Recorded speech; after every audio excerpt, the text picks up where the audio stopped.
하나님의 말씀 봉독하겠습니다. 하나님의 말씀은 사무엘하 15장 13절부터 23절까지 말씀입니다. 전령이 다윗에게 와서 말하되 이스라엘의 인심이 다 압살롬에게로 돌아갔나이다 한지라. 다윗이 예루살렘에 함께 있는 그의 모든 신하들에게 이르되 일어나 도망하자. 그렇지 아니하면 우리 중 한 사람도 압살롬에게서 피하지 못하리라. 빨리 가자. 두렵건대 그가 우리를 급히 따라와 우리를 해하고 칼날로 성읍을 칠까 하노라. 왕의 신하들이 왕께 이르되 우리 주 왕께서 하고자 하시는 대로 우리가 행하리이다. 보소서 당신의 종들이니이다 하더라. 왕이 나갈 때 그의 가족을 다 따르게 하고 후궁 10명을 왕이 남겨두어 왕궁을 지키게 하니라. 왕이 나가매 모든 백성이 다 따라서 벤메르하게 이르러 멈추어 서니 그의 모든 신하들이 그의 곁으로 지나가고 모든 그렛 사람과 모든 블렛 사람과 및 왕을 따라 가드에서 온 모든 가드 사람 600명이 왕 앞으로 행진하니라. 그때 왕이 가드 사람 이때에게 이르되 어찌하여 너도 우리와 함께 가느냐? 너는 쫓겨난 나그네이니 돌아가서 왕과 함께 네 곳에 있으라. 너는 어제 왔고 나는 정처 없이 가니 오늘 어찌 너를 우리와 함께 또 돌아다니게 하리오. 너도 돌아가고 내 동포들도 데려가라. 은혜와 진리가 너와 함께 있기를 원하노라 하니라. 이때가 왕께 대답하여 이르되 여호와의 살아계심과 내 주 왕의 살아계심으로 맹세하옵나니 진실로 내 주 왕께서 어느 곳에 계시든지 사나 죽으나 종도 그곳에 있겠나이다 하니 다윗이 이때에게 이르되 앞서 건너가라 하며 가드 사람 이때와 그의 수행자들과 그와 함께한 아이들이 다 건너가고 온 땅 사람이 큰 소리로 울며 모든 백성이 앞서 건너가매 왕도 기드론 시내를 건너가니 건너간 모든 백성이 광야 길로 향하니라. 아멘. 지난주에 이어서 같은 제목 같은 본문으로 우리 함께 은혜를 나누기를 원합니다. 지난주에 본문을 중심으로 우리는 사람은 살아가다 보면 넘어질 때가 있고 실패할 때가 있고 환난을 겪을 때가 있다라는 말씀을 나누었습니다. 모든 것에 온전한 사람을 찾는다면 모든 것에 온전한 사람은 이 세상에 없어요. 이 세상에는 어떠한 사람도 하나님이 모든 것에 온전하게 만들지 않았어요. 처음에는 온전한 헌신을 요구했지만 사람은 결국은 하나님이 주신 자유를 우리의 욕심 때문에 넘어짐에 죄를 짓는 데 사용을 했습니다.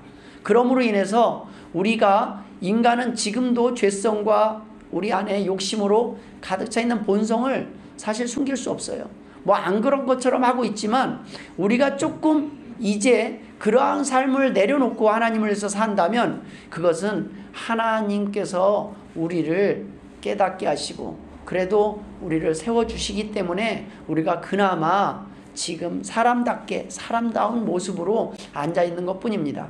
하나님이 우리를 흔들어 놓으시면 우리가 어느 정도까지 견딜 수 있느냐? 누구도 장담할 수 없어요. 왜냐? 내가 참을 수 있는 게 30이라면 40만큼의 고난을 겪으면 다 뒤집어져요. 내가 그걸 조금 높여갈 뿐이지 훈련을 통해서 높여갈 뿐이지 안 넘어진다고 보장할 수 있는 사람이 없어요. 도리어 하나님 앞에 겸손하게 위기를 환난을 고난을 피하게 하심을 감사드립니다. 하나님 앞에 고백할 때 하나님께서 지켜주시는 것뿐이지 우리가 잘난 척하고 있으면 도리어 더 큰 고난 속에서 우리는 넘어질 수밖에 없다는 말씀입니다. 오늘 우리가 예배 전에 찬송을 드렸어요. 내 구주 예수를 더욱 사랑. 이 곡을 하면 내 구주 예수를 더욱 사랑 엎드려 비는 말 들으소서 내 진정 소원이 내 구주 예수를 더욱 사랑. 이런 고백을 해요. 우리가 하나님 앞에 이전에 세상 나 기뻤어도 지금 내 기쁨은 오직 예수. 내용도 기쁘다는 내용이에요. 지금 예수님을 만나서 기쁘다는 내용이에요. 근데 이 찬양을 같이 불러보면 알겠지만 찬양이 쭉쭉 쳐져요. 내 구주 예수를 웃고 하는 찬양이 아니에요. 막 눈물 쭉쭉 흘리면서 하죠. 근데 지금 내용은 기쁘다는 거예요. 울고 있는데 기쁘다는 거예요. 우리가 울고 있느냐 웃고 있느냐 이 겉모습에 기쁨이 있는 게 아닙니다. 어떤 사람은 웃고 있는데 내가 웃고 있는 게 아니야. 지금 속으로는 울고 있는 사람이 있어요. 반대로 울고 있는데 기뻐하는 사람이 있다는 거예요. 눈물이 줄줄 흐르는데 하나님 앞에 내가 눈물을 흘리면서 하나님 앞에 기쁨이 넘치는 사람이 있습니다. 우리가 하나님 앞에 예배를 드릴 때 하나님은 우리의 중심을 보셔요. 우리가 울고 있거나 웃고 있거나 좋은 옷을 입었거나 더러운 옷을 입거나 이걸 보시는 게 아니라 너의 형편, 너의 마음의 중심을 아신다는 거예요. 너가 지금 어떤 마음으로 이 앞에 와서 앉아있느냐, 그 중심을 아신다는 말씀입니다. 하나님은 그 중심을 보시고 우리의 예배를 받으시고 삶을 받으신다는 말씀입니다. 우리가 이 땅에서 살아가는 동안 우리 자신을 설명하려면 복잡해요. 사람들에게 내가 어떤 사람인지 설명하려면 힘들고, 내가 왜 오늘 이런 행동을 하는지, 내가 왜 이렇게밖에 못 사는지 그거 설명하려면 복잡해요. 근데 우리 하나님 앞에 나오기만 하면 됩니다. 아멘? 다 아세요. 네가 왜 그러는지 안다. 네가 왜 욱하는지 안다. 네가 왜 지금 눈물을 흘리는지 안다. 네가 왜 지금 내 앞에 나와서 지금 무엇을 원하고 무엇을 기대하는지 안다. 사람들 앞에 꼬여있는 거, 오해받는 거, 그거 일일이 설명하기도 힘들어요. 그런데 하나님 앞에는 설명할 필요가 없어요. 하나님은 아시기 때문입니다. 우리가 하나님을 모르고 우리가 하나님의 뜻을 모르기 때문에, 하나님을 오해하기 때문에 우리가 사람들 앞에서 당하는 그 오해와 그 고난 속에서 우리가 이겨내기가 힘든 거예요. 오늘 저는 두 번째, 위기 때 진짜를 알 수 있습니다 라는 제목의 은혜를 나누기를 원합니다. 다윗이 힘으로, 왕성한 그 힘으로 다스리고 있을 때 그의 적들은 감히 그를 대항하지 못했습니다. 주변이 다 다윗 왕에게는, 다윗은 어디든 가는 승전을 하기 때문에 다윗이 떴다 그러면 그냥 아예 도망가는 거예요. 싸울 생각 자체를 못하는 거예요. 그것이 다윗이었어요. 왜 그래요? 다윗의 스토리가 대단하지 않습니까? 소년 다윗이 골리앗을 무찌른 얘기부터 시작해서 그 이후에는 다윗에게 있어서 어느 누구도 다윗에게 있어서 대항할 적들은 없었습니다. 그런데 이 압살롬의 반역은 왕에게 저항하여 그를 해칠 놀라운 기회가 될 것으로 생각하고 이제 압살롬의 편에 선 사람들이 많이 생겼어요. 바로 이때가 거짓된 자들로부터 참된 자들을 걸러내는 시간이 됩니다. 위기가 곧 진짜 내 편이 누구인지 알 수 있는 기회라는 말씀입니다. 다윗이요, 다른 사람과 싸워서 질 사람이 아니에요. 하나님 앞에 기도하고 승리할 수 있는 사람이에요. 근데 다윗이 지금 누구에게 져줬어요? 아들이니까. 압살롬이 아들이에요. 아무리 뭐 해도 다른 사람이 반역했으면 다윗은 하나님께 도움을 줘. 하나님 앞에 내가 싸우겠습니다라는 기도도 안 한 거예요. 이기게 해달라는 기도도 안 하는 거예요. 다윗은 아들이 자기에게 칼을 든 그것이 그냥 마음이 아플 뿐이에요. 그래, 네가 왕해라. 어차피 물려주려고 했는데 네가 왕해라. 그런데 이 방법 아니고도 되지 않았냐? 다윗은 지금 싸움을 한 게 아니라 싸움을 그냥 피해가는 거예요. 압살롬의 왕권을 잡으려고 왕이 탁 되려고 하니까 사람들이 이젠 다윗의 때는 지났구나 그러고 막 몰려가요. 다윗은 약해서 지금 지는 것이 아닙니다. 그런데 그때 내 편이 드러나요. 다윗 편에 이러한 상황들을 모르고 다윗은요, 호롤단신으로 다닐 때도 그는 사울왕을 대상으로도 블레셋 대상으로도 그 누구도 두려워하지 않았던 사람이 다윗이에요. 이까짓 것 때문에 두려워할 사람이 아니에요. 하나님과 함께하기 때문에. 그런데 다윗은 아들 앞에서는 그저 연약한 아버지처럼 그냥 너 다 이겨라. 내가 너에게 다 주마 하고 그냥 내놓고 그냥 가는 거예요. 실패했을 때, 넘어졌을 때 내 옆에 남아있는 사람이 곧 진짜 내 사람입니다. 욥의 첫 번째 아내는 가짜였습니다. 그런 상황이라면 어쩌면 우리는 떠나는 것도 이해가 되지 않습니까? 진짜 쫄딱 망했어요. 그런데 이해는 할 수 있지만 떠나서는 안 됐습니다. 우리가 이해하는 것과 떠나는 것은 다른 문제예요. 그것은 약속이에요. 결혼은 내가 불편하다고 떠나는 게 아니라 끝까지 견뎌내는 거예요. 하나님이 우리에게 주신 숙제예요. 사랑하라고 준 숙제예요. 너 아니면 사랑할 사람이 없다. 뭐 힘들고 불편해요. 그런데 내가 죽을 때는 당신 옆에 있겠습니다. 떠나는 사람은 붙잡을 수가 없어요. 욥도. 그런데 내가 떠나서는 안 된다는 거예요.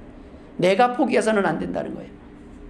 성경의 이 말씀이 상당히 우리에게 힘들 때가 있습니다. 그러나 끝까지 내가 남아있을 수 있는 이유도 하나님을 믿기 때문이에요. 사람을 믿고서는 남아있을 수 없어요. 하나님 제 마음 아시죠? 하나님 앞에 하나님께 도움을 청하며 남아있을 수 있는 거예요. 욥의 아내는 끝까지 욥의 곁을 지키지 않았기 때문에 욥이 나중에 다시 회복되어서 큰 복을 누릴 때 그 복을 함께 누릴 수도 없었습니다. 우리는 위기 때 진짜 신앙도 알 수 있습니다. 환난 날에 진짜 신앙인을 알 수 있기 때문입니다. 거지 나사로와 같이 병이 들어있을 때 그 반응을 보면, 베드로와 다윗과 같이 실패하고 넘어졌을 때, 욥과 같이 이해할 수 없는 고난이 닥칠 때 그의 반응을 보면 우리는 믿음이 어느 정도인지 알 수 있어요. 하나님 앞에 예수 믿는다는 거 지금은 쉽게 믿는 겁니다. 지금은 예수 믿는다고 누가 죽이겠다고 고문하겠다고 핍박하겠다고 하지 않아요.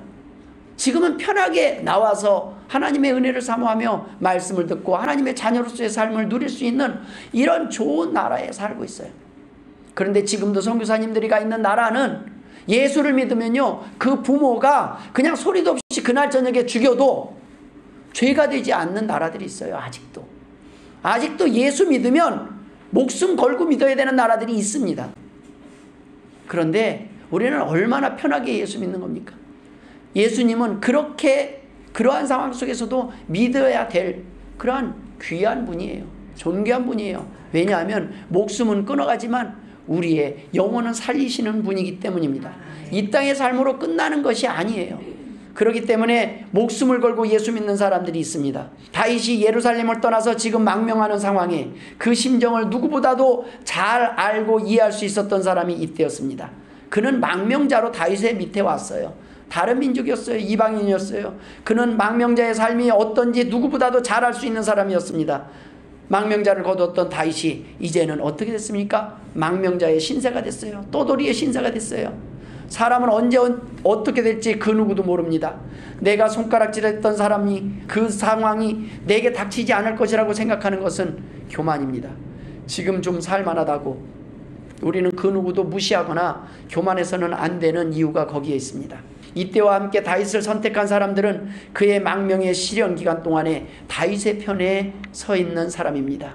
함께 한다는 것은 꼭 우리가 같은 장소에 함께 있는 것만을 의미하지 않습니다. 지금 이때는 다윗의 편에 서서 다윗과 함께 길을 떠나지만 제사장 사독과 아비아달은 왕을 따르기 위해서 처음에 함께 다윗을 쫓아 나옵니다. 그런데 다윗은 그들은 제사장이기 때문에 예루살렘을 떠나는 것을 허락지 않았어요. 그래서 성으로 돌아가라고 했습니다. 다윗에게는 제사장 아비아달과 사독에게는 지금 아들 때문에 아들과 싸우기 싫어서 떠나는 거예요.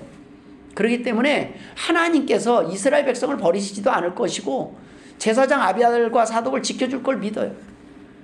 그래서 그에게 어차피 다시 때가 되면 회복시켜서 다시 다윗이 돌아올 것도 그런 믿음이 있었어요. 그러니까 그냥 있어. 나 잠깐 갔다 올게. 지금 아들 때문에 내가 떠나는데 그냥 잠깐 기다리고 있으면 될 거예요. 다윗은 엘리의 아들처럼 성급하게 법궤를 전쟁터로 가져가는 실수를 범하지 않습니다. 하나님이 이 또한 허락하셨다면 이유가 있을 거라고 믿는 거예요. 하나님이 다른 사람도 아닌 내 자식을 통해서 나에게 지금 칼을 들고 대항하게 했다면, 그래서 다윗은 자기의 죄를 돌아봤어요. 하나님 잘못했습니다. 내가 그때 밧세바를, 내가 우리아의 아내를 취하지 않았더라면 이러한 것들을 겪지 않았을 수도 있었는데 내 죄 때문입니다. 아들을 탓한 게 아니라 다윗은 자기의 죄를 탓한 거예요. 내가 하나님을 배신했었습니다. 내가 잠시 하나님 앞에 등을 돌렸습니다. 도리어 다윗은 그 벌을 받는 시간이 달게 기쁘게, 하나님 나는 이보다 더 큰 벌을 받아도 할 말이 없는 사람입니다. 하나님 나 때문에 다른 사람들, 나의 충직한 부하들이 고난 당하는 것은 피하게 해 주십시오. 다윗은 자신의 식솔들을 지키기 위해서 지금 떠나는 겁니다. 그들 또한 그 안에서 개죽음 당하는 걸 원치 않았어요. 자기 때문에 죽임을 당하는 걸 원치 않아요. 그래서 이때에겐 도리어 거기 남아있으라고 그래요. 너까지 나와서 이렇게 나를 쫓아다니면서 고생할 필요가 없다. 어떤 사람은 떠나고 어떤 사람은 남아있을 수 있습니다. 그러나 우리가 함께 한다는 것은 꼭 같은 장소에 함께 있는 것만을 의미하지 않습니다. 뜻을 같이 하고 신앙을 같이 해야 합니다. 어디에 있든지 같은 마음으로 같은 목적과 방향을 바라보며 사는 것이 함께입니다. 함께 한 지붕 아래 살지만 남보다 못한 가족이 있는가 하면 멀리 떨어져 영상통화만 해도, 아니 목소리만 들어도 함께 행복한 사람들이 있습니다. 목적과 방향이 다르기 때문에 우리는 보이지 않는 전쟁을 하며 사는 사람들도 보게 됩니다. 목적이 다르면 전쟁이 일어날 수밖에 없어요. 제가 단톡방이 여러 개 있지만 거기에 들어가면은 편안한 곳이 있어요. 우리 동창회 단톡방입니다.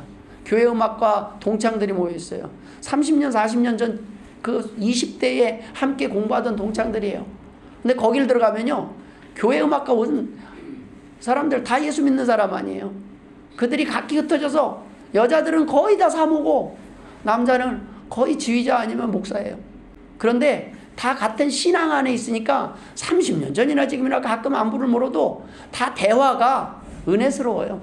다들 서로를 위해서 축복하고 같은 목적을 가지고 같은 하나님을 모시니까 흩어져 있어도 선해요. 보면은 다 이미 늙었는데도 다 서로 너 얼굴 하나도 안 변했다, 이쁘다. 그 얘기는 나 이쁘다고 좀 해주라는 얘기예요. 나 안 늙었지. 나 옛날 모습. 제가 거기다가 그렇게 썼어요. 우리 머릿속에는 지금의 모습이 보이는 게 아니라 20대 만난 친구들의 얼굴이 기억나. 20대 젊을 때 그때 이뻤었지. 너 여전하구나. 그 늙은 얼굴을 보는데 늙은 얼굴이 보이는 게 아니라 우리의 머릿속에는 젊을 때 20대 만났던 친구들이라 그 얼굴이 선해. 너 하나도 안 변했다. 무슨 얘기예요? 난 너를 기억한다. 너의 젊고 예쁠 때, 그때 한창 꽃필 때 그때의 모습을 기억한다. 여러분, 기억이라는 건 이런 거예요. 우리가 이제 늙고 병들어서 다 초췌하고 아무것도 없어질 때, 그때 한창 열심히 일할 때, 우리가 함께 복잡하면서 바자회 준비하고 우리가 교회에서 헌신할 때, 그래도 우리가 젊어서 내 발로 걸어 나와서 하나님을 섬길 때 그 모습들이 눈에 선한 거예요. 그걸 기억해 주는 사람, 나의 아름다운 모습들을 기억하고, 내가 좀 더 건강했을 때 하나님을 섬기던 그 모습들을 기억하고, 나의 아름다운 먼들을, 아름다운 기억들을 가지고 살아가는 사람들, 그런 사람들을 만나면 행복한 거예요. 근데 싸운 기억만 있고 막 나쁜 기억만 있고. 결혼 생활이 왜 힘들어지냐면 결혼을 하다 보면 한 번, 두 번 싸우는 게 늘어나요. 근데 싸운 건 빨리 잊어버려야 돼요. 그리고 나한테 그래도 좋게 해준 거 있잖아요. 그걸 기억해서 좋은 거는 일기에 적고 싸운 건 적지 마세요. 근데 싸운 건 적어놓고 내가 보잖아. 싸운 건 그래서 콩판돈이라는 그 비유 있지 않습니까? 예, 콩판돈. 예, 아시겠지만은 어떤 부인이 나중에 보니까 이렇게 상자가 하나 있길래 숨겨놓은 걸 다 열어보니까, 예? 콩이 들어있는데 콩이 몇 알 없더라는 거예요. 그리고 돈은 좀 있고, 아내에게 물었더니 내가 당신하고 싸울 때마다, 당신 죽이고 싶을 때마다, 힘들 때마다 콩을 하나씩 넣어놨다. 몇 알 안 되네. 그래도 내가 잘 살았네. 그랬더니, 그럼 돈은 뭐냐? 그랬더니 그거 콩판 돈이야. 우리는 다른 사람이 나에게 상처 준 거 같이 살다 보니까 상처가 남는 거예요. 남은 상처도 안 남아요. 미운 정도 없어요. 함께 뭔 일을 하다 보면 좀 섭섭하고 아쉬운 거, 호흡이 안 맞을 때도 있을 거예요. 그런데 우리는 좋은 것만 기억합시다. 좋은 것만 기억해 주는 사람, 내 나쁜 건 다 잊고 좋은 것만 기억해 주는 사람, 우리는 그런 사람을 기대하는 거예요. 저희 집에 닭은 제가 부르면 안 와요. 저는 부를 때마다 뭐 잡아서 저쪽으로 이동시키고 막 귀찮게 하니까 그냥 악역은 제가 하는데, 저희 집사람은 그냥 항상 모이를 주니까 뭐 집사람은 나오면 부르지 않아도 막 몰려와요. 그런데 제가 나가면 도망가요. 닭이 잘못인가 생각하니까 아니에요. 제가 닭이 오게끔 안 한 게 잘못이에요. 왜 닭이 나를 피할까? 처음에 그 녀석을 잡아가지고 닭장에 뭐 안 만들었으니까 이쪽으로 옮기고 저쪽으로 옮겨서 악역 안 하고 싶어요, 저도. 그런데 할 수 없이 악역을 하는 사람 마음도 이해를 하죠. 좋은 일만, 그러면 누군가는 굳은 일도 해야죠. 누군가 쓰레기를 치우는 사람이 있기 때문에 우리는 냄새 안 나는 집에서 사는 거 아니겠습니까? 이런저런 것들을 다 보면서 우리는 상대방이 나를 위해서 존재하는 어떤 이유들을 기억해주고, 나를 위해서 쓰는 그 마음들을 찾아내주고 기억해주는 거예요. 나는 당신 잘못된 거 기억 하나도 안 나. 이래야 다시, 그래도 잘못을 했어도 다시 나아갈 수 있는 거 아니겠습니까? 근데 우리는 잘못한 걸 더하고 있어요. 좋은 걸 한번 100가지 얘기해봐. 잘못한 거 100가지 하면 힘들어요. 좋은 걸 적어놓은 게 없어. 내 인생 가운데 나쁜 것만. 그거는요, 나빠서 나쁜 걸까요? 내 기대 때문에 그 사람을 마음에 안 들어 하는 걸까요? 내가 너무 기대가 크다 보니까 내 아내고 내 남편이고 내 자녀고 그러니까 기대를 크게 하니까 어느 날 내 자녀는 불효자가 되는 거예요. 옆집 아들은 뭐 전교 1등도 하고 공부도 잘하고 옆집 아들하고 살든가 그러면 그 아들 데려다 살든가 이런 정도 나오면 안 되는 거예요. 내 아들의 아름다움, 내 아들의 기쁨. 저희 집 강아지가 지난주에 저녁에 잠깐 나갔다가 그냥 머리를 다쳐갖고 방향도 못 잡는 애가 어떻게 나간 게 소리도 없이 그냥 멀리 가버렸어요. 불러도 답도 없고 막 멀리 갔다가 그날 밤에 돌아오지를 않았어요. 근데 마음이 얼마나 아픈지 기르던 개도 막 조이면서 찾고 다니고 주님의 마음이 어떻겠습니까? 이런 양 내 자녀 하나의 마음을 그걸 기다리시는 주님의 마음은 이 녀석 그거 온전치도 못한데 조금 더 내가 돌봤어야 되는데 조금 더 신경 써야 되는데 그냥 한순간에 우리 아이들 한순간이잖아요. 근데 뭐 개니까 그러려니 아니에요. 개도 마음이 아프더라고요. 기르던 개가 뭐 나를 위해서 해준 걸 생각해보면 별로 없는 것 같아요. 그런데 여러분 개도 우리에게 기쁨을 준 순간들이 있었다는 거 아닙니까? 근데 사람이 그렇게 기쁨이 안 된다는 게 이상하죠. 사랑해서 만났던 사람들이고 사랑해서 내가 키웠던 사람은 나에게 기쁨을 줬고 소망을 줬던 사람들이에요. 그런데 절망을 한 건 하나님을 믿지 못한 내가 절망하는 거예요. 얘 하는 거 보니까 망할 것 같다. 누가 망한다고 그랬어요? 누가 귀하지 않다고 그랬어요? 누가 쓸모없다고 그랬어요? 성경은 그 어디에도 어느 사람도 귀하지 않다고 말씀한 게 없어요. 다 내 사랑하는 자녀다. 근데 우리는 돈이 없으면 쓸모없고 우리의 가치 판단 기준이 내가 원하는 걸 주지 않으면 그 사람은 나한테 뭐예요? 필요 없는 사람이 돼버리는 거예요. 저는 사랑할 대상이 있게 행복합니다. 내 사랑을 받아줄 수 있는 사람, 내가 사랑을 하면 그 사랑을 기억해 주는 사람, 열심히 목회를 하고 열심히 사랑을 하고 하나님 열심히 사랑할 대상이 점점 늘어나요. 행복해요. 개 한 마리도 행복한데 이렇게 많은 사랑할 가족들을 보내주셨는데 어떻게 기쁘고 감사하지 않을 수 있어요? 하나님이 우리를 보고 얼마나 기뻐하시겠냐는 말씀입니다. 여러분 함께 있는 가족은 함께 사는 것이 아니라 한 목적지를 향해서 한 하나님을 향해서 하나님을 섬기며 살아가는 백성들입니다. 그랬을 때 우리는 다른 얘기 없어요. 한 사람은 교회 가자, 교회 가지 말자. 전쟁이 일어나는 거예요. 제일 하면 안 되는 질문들, 엄마를 더 사랑해, 남편을 더 사랑해, 배우자를 더 사랑해, 이런 질문들 하는 거 아니에요. 다 사랑해요. 누구를 선택해요? 부모나 나 둘 중에 하나 선택해. 이런 말들을 하는 거 아니에요. 하나님과 하나님이야 나야 이것도 하는 거 아니에요. 어떻게 하라는 거예요 도대체? 그거는 바꿀 수 있는 존재가 아니에요. 함께 사랑할 수밖에 없는 거예요. 함께 가는 거예요. 부모를 바꾼 사람이 나중에 나를 안 버릴 것 같아요? 부모를 버린 사람, 버리는 그 순간 이 사람은 나중에 나도 버리겠구나는 확신에 차요. 지금 나를 선택하니까 기쁠 것 같다고요? 천만의 말씀입니다. 평생 키운 부모를 버린 독한 사람이구나. 나도 긴장하지 않고 살면 언젠가 버림받겠구나. 여러분 부모를 버리지 않는 그 자녀, 그런 자녀에게 믿음이 가는 거 아니겠습니까? 우리가 하나님 앞에 온전히 하나님의 말씀대로 뭉쳐졌을 때 하나님께서는 우리를 복된 길로 행복한 길로 인도하신다는 말씀입니다. 어디에 있든지 같은 마음과 같은 목적지를 바라보고 살 때 우리는 하나님께서 원하시는 행복한 삶을 누릴 수가 있습니다. 하나님께서는 어디에 있느냐가 중요한 것이 아니라 어디에 마음이 있느냐가 중요하다고 하시네요. 하나님은 마음의 중심을 보신다고 그랬어요. 어디에 있든지 우리를 기억해 주는 사람이 가족이에요. 우리 이진성 형제는 지금 이렇게 주일 예배 여기서 함께 못 드려도 우리가 끝나고 나면 녹음한 화일을 보내줍니다. 그 녹음한 화일과 주보를 보면서 거기서 예배 드리고 주일원금을 보내요. 우리 교회는 아니에요? 이제는 세상이 지역 때문에 우리 교회, 우리 가족이 아니에요. 흩어져 있어도 저희 어머님 전화해서 영상통화하면 그저 좋아요. 이제는 안 와도 된대요. 그러지 않으면 언제 오냐 빼보는데 야 이렇게 얼굴 보고 이렇게 하니까 그거라도 할 수 있는 세상이 얼굴 봤으니까 됐다. 힘들게 오지 마라. 우리가 떨어져 있지만 함께 있는 사람이 있고 함께 있지만 떨어져 있는 사람이 있어요. 우리의 마음이 하나님을 중심으로 하나가 되기를 원합니다. 힘들 때, 고난을 겪을 때, 넘어지고 실패했을 때 내가 기준이 되면요 사람들이 합쳐질 방법이 없어요. 왜 그래요? 각자 이기적인 사람들이잖아요. 각자 자기의 욕심을 위해서 원투를 요구하고 그러다 생각이 같아졌으면 싸울 일이 없죠. 뭔가 의견이 달라져 있기 때문에 지금 부딪히는 거 아닙니까? 이런 상황에서 내 의견대로 하자 너 의견대로 하자로는 합쳐질 방법이 없는 거예요. 전쟁밖에 없어요. 누구 하나 죽어야 되고 누구 하나 져야 끝나요. 그런데 그럴 때 말씀이 기준이 돼야 된다는 말씀입니다. 그래 일단 싸움은 중단하고 일단 교회는 가자. 이게 해법이에요. 일단 당신과 나의 답이 없으면 어떻게 해요? 하나님의 말씀을 중심으로 오늘 예배 드려보자. 하나님의 말씀을 중심으로 다시 한번 방향을 찾아보자. 기도해보자. 그랬을 때 우리가 하나님이 원하는 곳에서 만날 수 있다는 거예요. 우리가 만나는 장소가 내가 원하는 장소가 되기를 원하기 때문에 매번 싸우는 거예요. 그게 한 번은 오늘 바다로 가자 그러면 좋아. 그러고 좋을 수 있어요.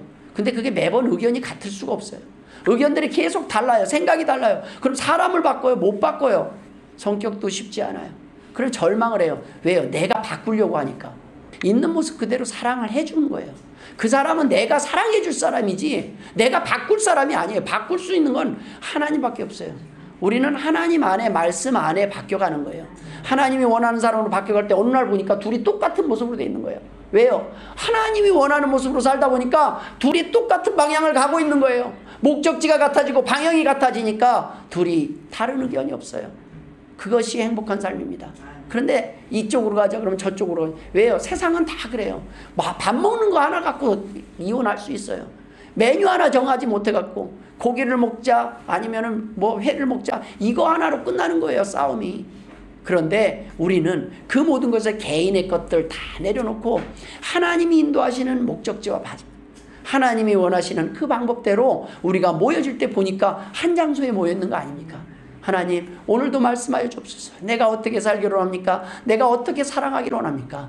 내가 누구로 사는 사랑은 힘들 때 증명되는 거예요. 나 힘들어도 나 당신 안 버려. 이게 사랑이에요. 나 불편해. 그러나 당신 버리지 않아. 이것이 사랑 아니겠습니까? 힘들고 어렵지만 우리 교회는 끝까지 남아서 우리들의 기억 속에 아름다운 기억들을 쌓아가면서 차곡차곡 아름다운 기억 쌓으면서 그냥 이곳에 모여있는 것만으로도 행복한 가족들 행복한 교회 되기를 주의 이름으로 축원합니다. 하나님은 그러한 사람 그런 교회가 점점 늘어나기를 원해요. 나를 기억해 주는 사람. 그때 힘들었지 그때가 좋았지 그 좁은 데서 막 식사해 갖고 준비하면서 별로 그냥 먹을 것도 뭐 그저 그랬는데도 이렇게. 근데요 큰 교회 가보세요. 지금 우리 식당이 훨씬 나아요. 2,000명 이렇게 못해요. 절대 못합니다. 지금 누리세요. 작으면 작을 때 좋은 게 있어요. 많으면 때 이보다 우리 더 작을 때 더 좋지 않았어요? 뷔페도 가고 샤브샤브도 가고 이제는 누가 샤브샤브 한번 갑시다. 마음 큰맘 먹어야 될 거예요. 개돈 적금 들어야 돼요. 쉽지 않은 일입니다. 어쩌면 적으니까 쉬운 게 있고 많아서 좋은 게 있습니다. 그러나 우리가 많으면 많은 대로 적으면 적은 대로 그 안에서 기쁨을 누리며 그 안에서 서로 사랑하며 살기를 주의 이름으로 축원합니다. 기도하겠습니다. 하나님 아버지 은혜를 감사드립니다.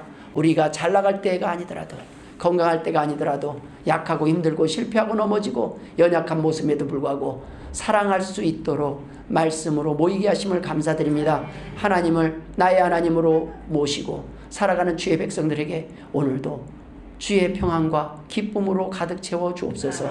감사하며 예수님의 이름으로 기도드리옵나이다. 아멘.